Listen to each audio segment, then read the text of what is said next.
so I made that, and I was like, let me do a quick video that I'm gonna walk on my walking, what's it called, walking pad, whatever, which I've been doing really good. I've been doing like at least half a mile almost every day. Some days I've done, over a mile, but usually I'll aim for a minimum of a half mile. One day I think I did like 2 miles. Like, it just depends. But I've been doing really good with that. Pilates, look at me rambling. We'll get to the book in a second, I promise. But Pilates, I was on the wait list for the last two classes, and I didn't get off the wait list either time, which is really annoying. So I've just been doing some of the moves at home on my yoga mat. And yeah, I don't know. Honestly, I have to see what's going on, because they said they refund when you don't make the class from the wait list. But that was like 2 weeks ago for one of them, and I did not see a refund. So I have to like contact whoever to get my refund, which is annoying. But yeah, and then I've been, doing my little dumbbells, minimum of once a week. And I also have this little bar, this like Pilates bar that's like a weight, and it has the foot things you put your feet in and then lift the bar. And I don't know, I finally took it out of the packaging, and I've only tried it like twice, and I don't know if I'm doing it right. It feels really awkward, and like the resistance feels kind of hard, which is probably the point. I don't know, but I might try that. Probably not today, I don't know, we'll see. But yeah, anyways, that's my day, what I've been up to. Let me know what you've been up to. And yeah. Okay, so first we have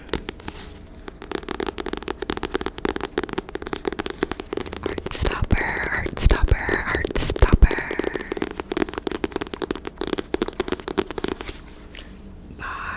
Heartstopper Volume 1, because it's a series by Alice Osman. I've heard so many good things about Heartstopper, and it's also now a show on Netflix, I believe.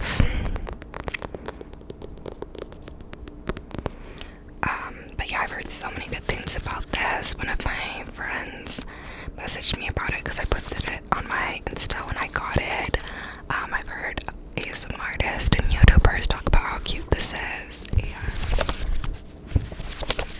yeah, it just sounds so cute and so fun, and I've really been loving queer stories lately, even more than usual. And yeah, so I got Heartstopper. It's a graphic novel. I will say I don't love the illustrations, because like the illustrations are cute. What's it called, drawing wise, or not graphics, but like, I don't know, the illustration like of the people and stuff like I like, but I don't like the gradient. I don't like that it's only one color and like different shades of teal and white and black. Like I have a couple other graphic novels that have like different color schemes, like even in the Juliet Takes a Breath graphic novel, which I'll probably end up unhauling that one because I wasn't obsessed with the story, but that one had like a purple to orange gradient, and I loved the contrast, but also just when it came together. Or like In the Dark Lanes graphic novel, like that had different colors. It had a lot of purples and blacks and blue, and like, I don't know, so I'm not like a super fan of the one color gradient. Like I would like to see more variety there. But besides that, I mean, the illustrations are cute. It looks like the boys, and yeah, I've heard this is a super cutesy time.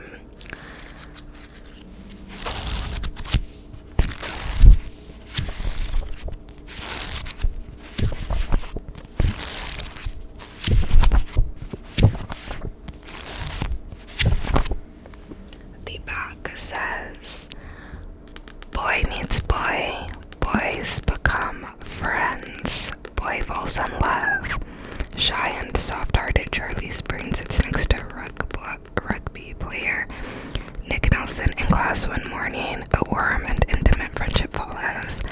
and that soon develops into something more for Charlie, who doesn't think he has a chance.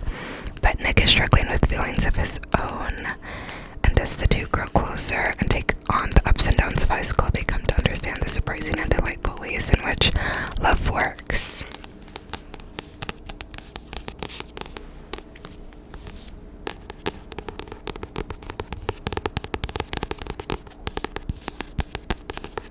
I love the glossy tappy noises.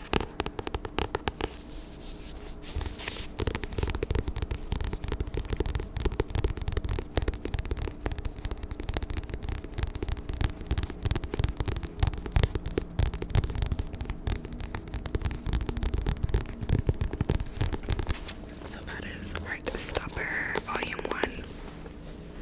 Volume 1. Drink break.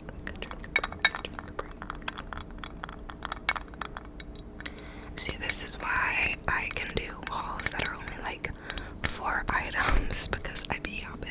So, and if it's a book haul, I like to read the back, so that takes some time. And, yeah.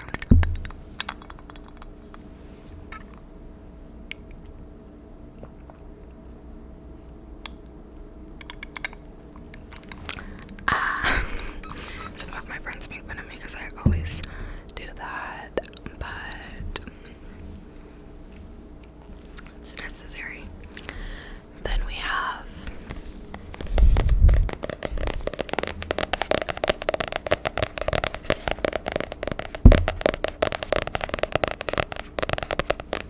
A Girl's Story by Annie Ernaux. A Girl's Story, A Girl's Story, A Girl's Story.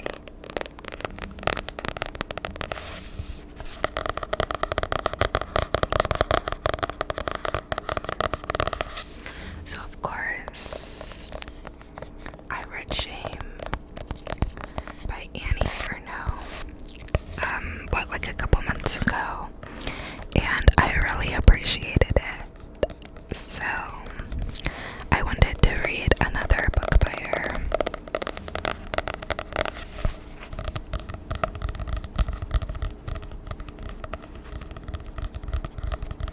I love this color. I love the purple and green. Okay, I love that. And when you open it up, it's purple.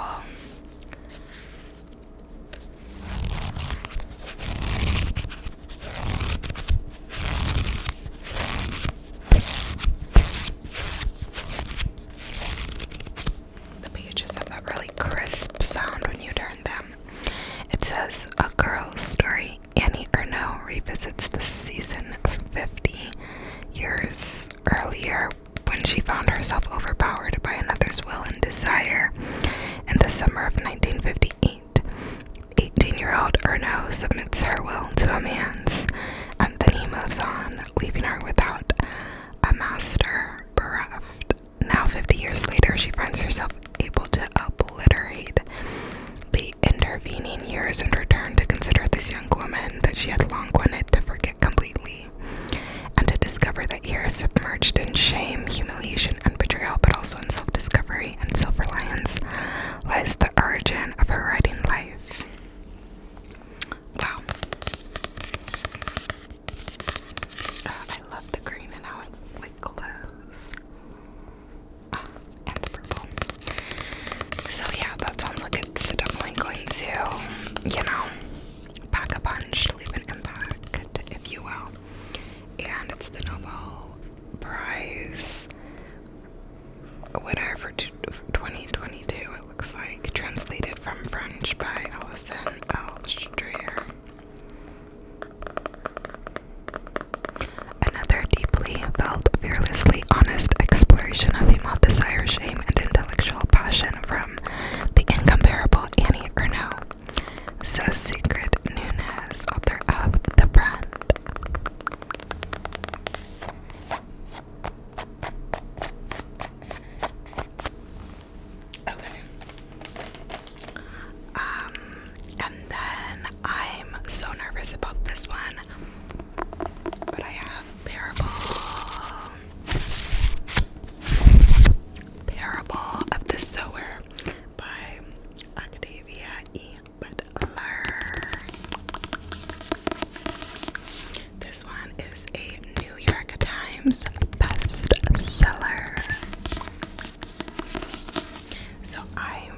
nervous about this one because I think it was written in like, when was it? Like a while ago, but it's about the early 2020s. So it was written as like a sci-fi novel about the years that we're in right now.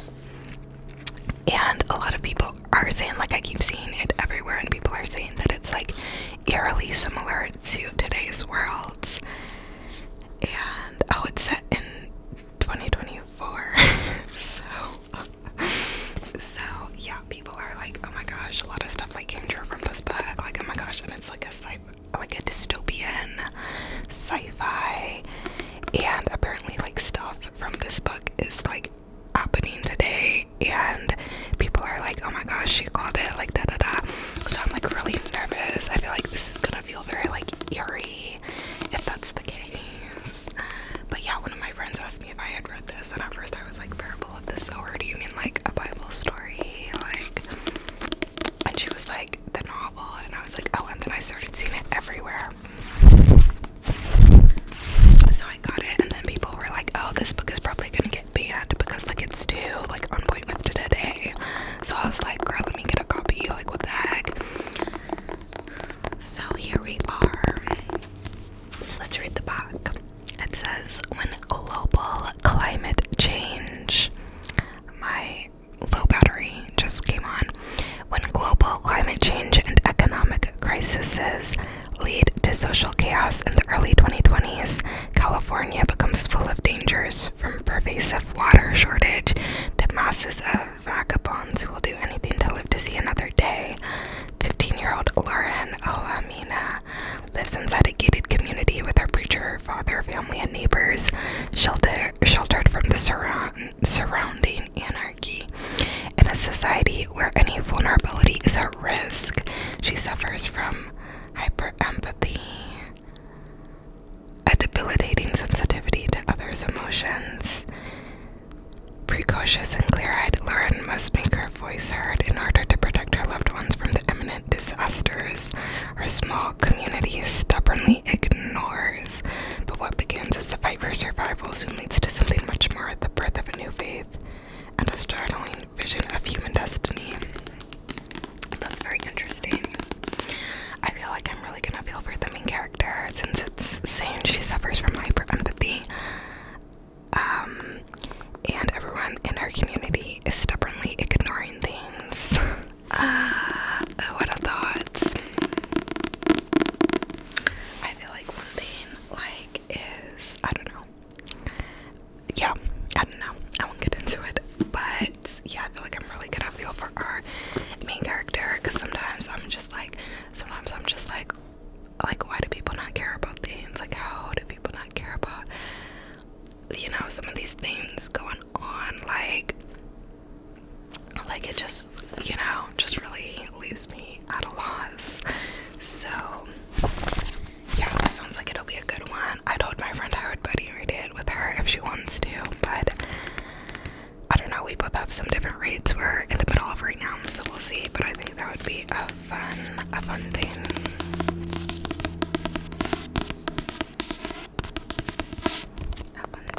To do.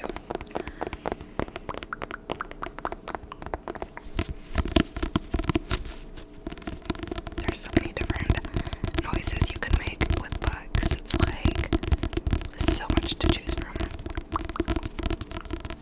Everything sounds so good with the bugs, in my opinion, in my humble opinion.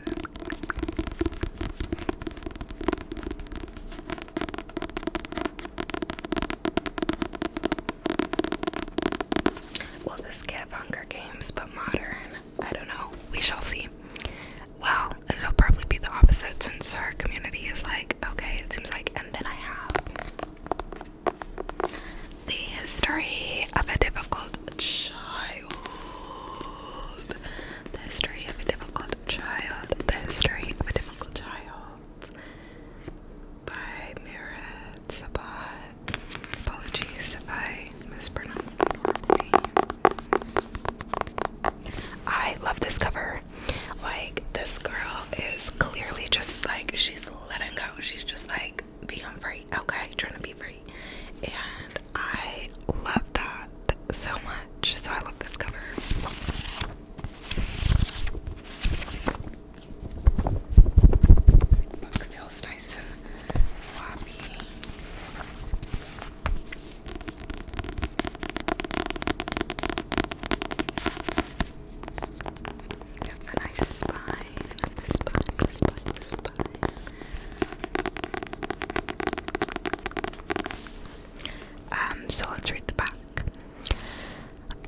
wisecracking, inquisitive, and bombastic, Salam Asmalash is the youngest child in her large, boisterous family. Even before she is born, she has a wry, bewitching omniscience that animates life in her small town in southwestern Ethiopia in the 1980s. As Salam's mother, the powerful and relentlessly dignified Deshidu, grows ill, she embraces a persecuted Pentecostal God and insists her family convert alongside her, told through the perspective of its charming and irresistible narrator. The history of a difficult child is about what happens when mother, God, and the country are at odds, and how one difficult child finds her voice.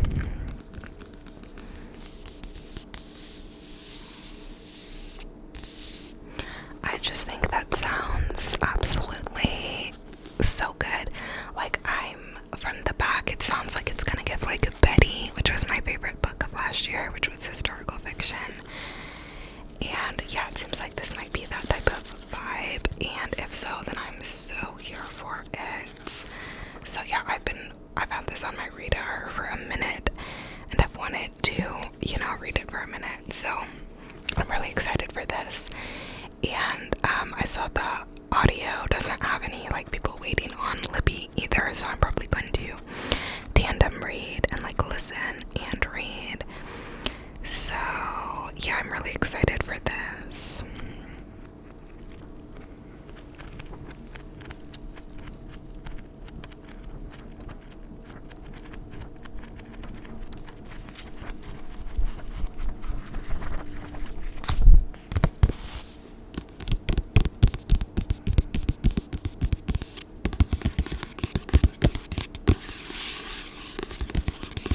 So yeah, this sounds absolutely stunning. But yeah, without a further ado, that is all. Let me know which of these sounds good to you, or what you have your eye on to read or watch. Give me your TV Rex too. I feel like there hasn't been anything too great out lately, except I was sad for Exo Kitty on Netflix. Like, I know that show was so cringy, but I do not care. Like, I need something cringy and cute and fun sometimes, and that show was giving all of that. I was eating it up, okay? And then I finished watching 6 Lives of College Girls on Max, because that's done now. That was being released weekly, now it's done. Tell Me Lies was being released weekly back whenever that's been done. So I feel like, I don't know, like